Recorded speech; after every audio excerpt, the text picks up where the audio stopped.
Leaders who ousted Bashar al-Assad say that they've begun the process of forming a transitional government, and the current Prime Minister says he's assisting the transfer of power.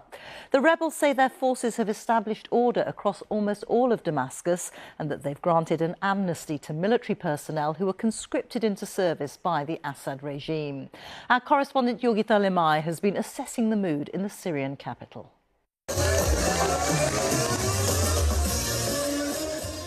A jubilant people poured into the capital's central square for a second day.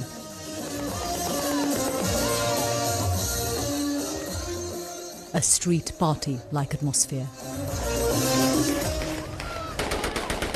This might seem like a dangerous way to celebrate, but not in a country that has endured years of bombs and bullets, finally rid of a brutal dictator. Anyone who wants to celebrate is coming here to the central square in Damascus. Every couple of minutes we're hearing celebratory gunfire. The ground here literally strewn with bullets which have been fired.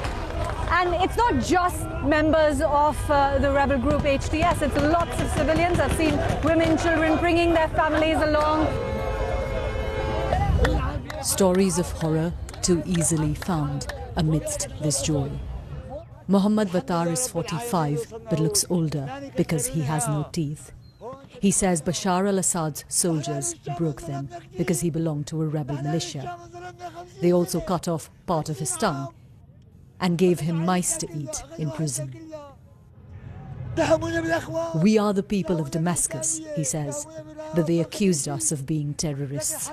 Thank God. I can't believe what's happened. Hayat Tahrir al-Sham's fighters, heroes for those here, for liberating them. But can a group that has a jihadist past deliver the democratic rule that Hani told us he wants? I think based on the last 13 years, Hayat Tahrir al-Sham has changed a lot. They started maybe like a part of Al-Qaeda, but now they are Syrians, purely they are Syrians. And I think in the coming days we will see good things from these guys. Noor is a nurse. She believes HTS won't impose hardline rule, especially on women. They are from our country. They are not Islamic State. We are not afraid of them. I don't think they will force us to cover ourselves from head to toe.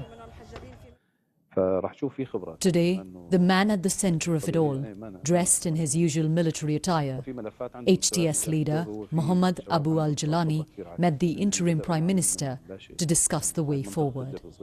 So far, there's little clarity on what that could be.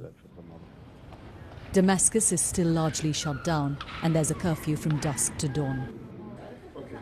At a police station, we met HTS men brought in to protect it. We asked what would happen to the men who fought for Assad. Our revolution is not for revenge. Any policeman who does not have blood on their hands, we will work with them.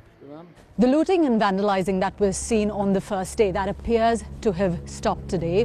What we've seen at government buildings, public places, markets, is that rebels from Hayat Tahrir al-Sham have been moved from Idlib, the region which they control, en masse to Damascus to secure these places.